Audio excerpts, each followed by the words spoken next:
அஸ்ஸலாமு அலைக்கும் ஃப்ரெண்ட்ஸ். ஒரு வழியாக ஏர்போர்ட்லேருந்து வெளில வந்தாச்சு. என்னன்னா ஒரு சீன் ஆகிடுச்சு.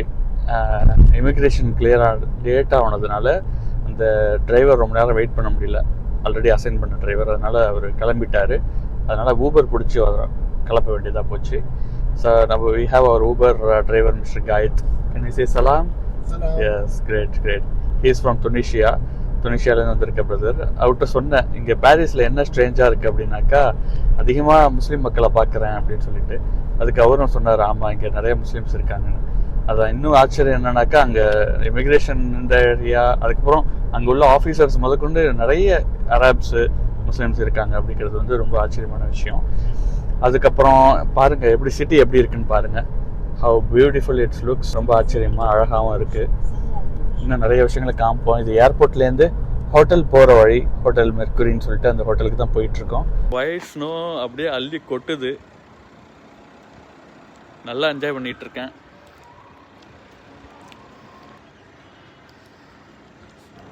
ஹோட்டல் வாசலில் ஹோட்டல், இதுதான் hotel.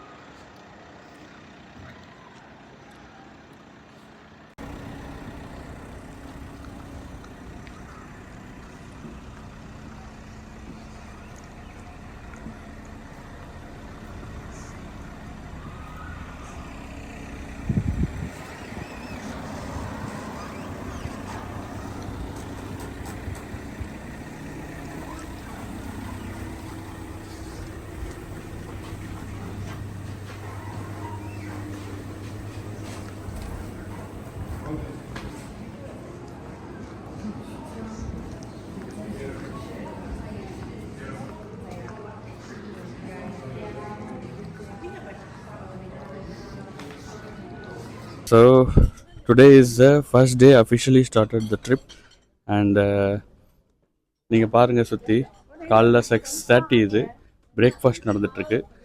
So it's quite a good breakfast and we had already. So just want to show to you guys. அதனால தான் இதை காமிக்கிறேன். அண்ட் எப்படி இருக்குன்னு பாருங்கள். ஓகே, இது ஃபுல்லாகவே வந்துட்டு டைனிங் ஏரியா தான். The whole first floor is for dining, for breakfast, and it is free. என்ன இங்கே கொஞ்சம் ஹலால் ஃபுட்டை பார்த்து சாப்பிட்ணும். அதனால் mostly we went to vegan and we take some eggs. ஓகேவா? ஸோ அப்புறம் பிரேக்ஃபாஸ்ட்டை முடிச்சுட்டு நம்மளுடைய ட்ரிப்பில் நம்மளோட ஃப்ரெண்டு ஒருத்தவங்க இருக்காங்க, அவங்களையும் மீட் பண்ணுவோம். So fine. ஸோ அதுக்கப்புறம் 7:30க்கு நம்ம புறப்படுறோம். இங்கேருந்து 7:30க்கு பஸ் வந்துடும். So we are just going to wait at lobby to get in to the bus. மக்கள் வரதும் போகிறதுமா இருந்துகிட்ருக்காங்க. ஸோ நான் ஃப்ரெண்டு ஒருத்தவங்க காமிக்கிறேன்டல. And this is the friend. Say hi. Okay, your name? Muhammad Yasin is with us. And he has joined our trip. Hi, how are you? Yes, I got my good friend, okay? Yes. We'll keep posted together with our friend. Guys, இதுதான் நம்ம போகிற trip. the first ever journey start ஆகுது. ஆமாம், இதெல்லாம் people நம்மளோட சேர்ந்து travel பண்ணக்கூடியவங்க. இந்த பஸ்ஸில் தான் நம்ம போகிறோம். ஓகே, ஸோ மணி இப்போ வந்து 7:30. பட் வானத்தை பாருங்கள் எப்படி இருக்குன்னு.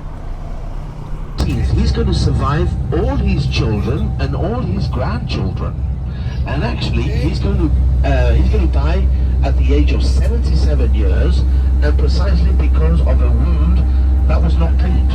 He's going to have a wound on his leg that's going to get infected, and finally he's going to die. But Louis XIV was a good king. He was a powerful king. He looked after the country. He was to help these rebels over there, because anything we can do that's against the English, better.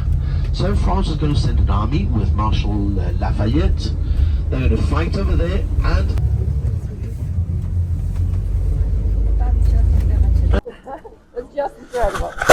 Hello, எங்கே வந்திருக்கோம் அப்படின்னாக்கா Versailles வந்திருக்கோம். நீங்கள் பார்க்குறீங்க, lot of tourist are focusing in வெர்சாயில் அதிகமான மக்கள் தான் வந்துட்டுருக்காங்க. அங்கே தெரியுதா, இதுதான் அந்த கேசல். மிகப்பெரிய ஒரு கோட்டையை கட்டி வச்சுருக்காங்க. பஸ்ஸில் வரும்போது தான் இந்த டூர் கைடு நமக்கு சொன்னார், இது எந்த மாதிரியான கோட்டை, இதோட வரலாறுகள் என்ன அப்படின்னு சொல்லிட்டு. இவ்வளோ பெரிய கோட்டையில் இருக்கக்கூடிய தங்கம் எல்லாம் உண்மையான தங்கம் அப்படின்னு சொல்லிட்டு, அங்கே உள்ள கோல்டு லீஃப் முதற்கொண்டு உள்ள தங்கம் எல்லாம் தங்கம் தான் அப்படின்னு சொல்லிட்டு அவ்வளோ பெரிய கேஷில் மெடிவியல் பீரியடில் கட்டியிருக்காங்க. நம்மளோட ப்ரோ யோசின் இருக்காரு. நம்மள எவ்வளோ பெரிய கேஷல், இதோடைய வரலாறு ரொம்ப ப்ரீஃபாக சொல்லணும் அப்படின்னாக்கா, இது வந்து 3 லூயி கிங்குகளுடைய வரலாறுகள், இதோடைய ஆக்கம், இதோட அழிவு எல்லாமே இந்த 3 லூயிகளோட சேர்ந்து இருக்கு. யார் அது அப்படின்னு கேட்டாக்கா, Louis 14, Louis 15 and Louis 16. So இவங்க 3 பேர், அதாவது லூயி 14 தான் இதை உருவாக்குனது, இதை கட்டுனது. இதை வந்து மிகப்பெரிய எஃபோர்ட் கட்டி கொடுத்து இதை கட்டினது அவங்க தான். அதுக்கப்புறம் லூயி 15 இதை அனுபவிச்சிருக்காரு. லூயி 16 அவரோட உயிரை கொடுத்து இந்த காஸ்டல் காப்பாற்றப்பட்டது போர்கள் மூலியமா அப்படின்னு சொல்லிட்டு வரலாறுகள் இருக்கு. நாம் இப்போ பார்த்துட்டு இருக்கிறது இந்த வெர்சாயி கேஸ்டலோட பேக்யார்டில் உள்ள பெரிய கார்டன். இந்த கார்டன் வந்து எந்த அளவுக்கு இந்த கேஸ்டல் பெரிய முக்கியத்துவம் வாய்ந்ததோ அதே அளவுக்கு முக்கியத்துவம் வாய்ந்தது தான் இந்த கார்டனும். இந்த கார்டனை பொறுத்த வரைக்கும் 2 விதமாக சொல்லியிருக்காங்க. என்ன 2 விதமாக அப்படின்னாக்கா, பொதுவாகவே யூரோப்பில் உள்ள கார்டன்ஸ் வந்து 2 வகைப்படும். ஒன்று லண்டன் பேஸ்ட் கார்டன், இன்னொன்று வந்து France based garden. London based garden நம்ம பொதுவாக பார்த்தோம் அப்படின்னாக்கா, அது வந்து ரொம்பவே இயற்கை சார்ந்து இருக்கும். இயற்கைக்கு முக்கியத்துவம் கொடுத்து ரொம்பவே வந்து அதிகமான மரங்கள் செடிகள் வச்சுட்டு அந்த கார்டனை வடிவமைச்சிருவாங்க. அதுவே ஃப்ரான்ஸ் பேஸ்ட் கார்டன் இப்போ நீங்கள் பார்த்துட்டு இருக்கீங்க இல்லையா, இது வந்து ஃப்ரெஞ்ச் பேஸ்ட் கார்டன். இது எப்படி இருக்குன்னா, மோர் லைக் மனிதர்களுடைய ஆதிக்கம் செலுத்தப்பட்ட ஒரு விஷயமா, நேச்சருக்கு வந்து மனிதர்களுடைய ஆதிக்கம் எந்த அளவுக்கு இருக்குது அப்படிங்கிறத காமிக்கிற விதமாக இந்த கார்டனை வடிவமைச்சிருப்பாங்க. அது ஃப்ரெஞ்ச் கார்டன். இப்போ நாம் பார்த்துட்டு இருக்க இந்த வெர்சாய் கார்டன் ஃப்ரெஞ்ச் டைப் கார்டனுங்கிறதுனால அந்த மனிதர்களோட ஆதிக்கம் இந்த இயற்கைக்கு எந்த அளவுக்கு செலுத்தப்பட்டிருக்கு அப்படிங்கிறத இங்கே பார்க்கலாம். இதுதான் நீங்கள் பார்த்துட்ருக்கீங்க. நாம் இப்போ வந்து இருக்கிறது -2 டிகிரி செல்சியஸ் அட் வெர்சாய். அதனால் நீங்கள் ஸ்னோஃபால் பார்த்துருக்கீங்க. நேற்று நைட்டு தான் வந்து ஃப்ரெஞ்ச், அதாவது பாரிஸோட முதல் பனிப்பொழிவு நடந்திருக்கு, வெள்ளை பனிப்பொழிவு. அதோடைய நீட்சியாக அன்று மறுநாள் காலையில் நாம் பார்த்துட்டு இருக்கிற இந்த அழகான பனி படர்ந்த கார்டன்ஸை நம்ம பார்த்துட்ருக்கோம். ஸோ கைஸ், நம்ம இந்த வெர்சாய் பற்றி தான் பேசிகிட்டு இருக்கோம். வெர்சாயோட பேக்யார்டில் இவ்வளோ பெரிய கார்டன் இருக்குது. அது சென்டராக நீங்கள் பார்த்தீங்கன்னா ஒரு ஃபவுண்டைன் இருக்குது. அந்த ஃபவுண்டைனில் நீங்கள் எந்த அளவுக்கு அது பிரமிப்பாக ஒரு வாஸ்டஸ்ட் யார்டாக இருக்குது அப்படிங்கிறத நீங்களே பார்க்கலாம். அதோட நம்ம இந்த லூயியை பற்றி பேசிகிட்டு இருந்தோம். அவர் வந்து லூயி 14 வந்து இவ்வளோ பெரிய கேஷில் கட்டி அதில் வந்து அவர் எதுக்காக கட்டினார் அப்படின்னு பார்க்கும்போது, அவர் தன்னுடைய அப்பா தன்னை சின்ன பிராயத்தில் இருக்கும்போது வேட்டைக்கு அழைச்சிட்டு போவார். அப்படி வேட்டைக்கு அழைச்சிட்டு போகும்போது அவருக்கு உடனே தங்கறதுக்கு வெர்சாயில் ஒரு பெரிய இடம்னு எதுவுமே கிடையாது. அதன் காரணமாக அவங்க வந்து இந்த இடத்துல ஒரு பெரிய ஒரு கேசல் கட்டணும்னு நினச்சி கட்டினது தான் இவ்வளோ பெரிய கேசல்.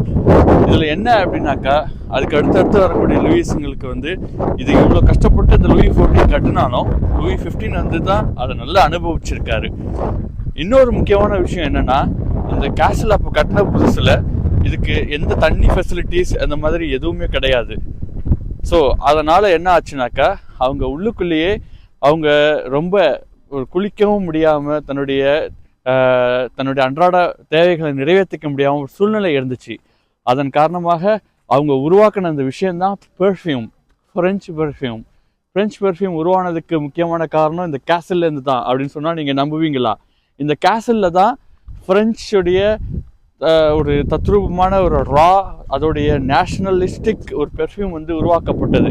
இதோடைய தாக்கம் தான் உலகத்தில் பல்வேறு நாடுகளில் பல்வேறு விதமான ஃப்ரெஞ்சு பெர்ஃப்யூம்ஸ் வந்து பரவறதுக்கான காரணம் இங்கேருந்து தான் ஆரம்பிச்சிருக்கு.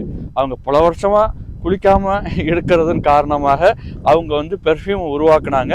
இன்றளவு நம்ம ஃப்ரெஞ்ச் பெர்ஃப்யூம் கொண்டாடிட்டு இருக்கிறதுக்கு காரணமும் அதுதான்.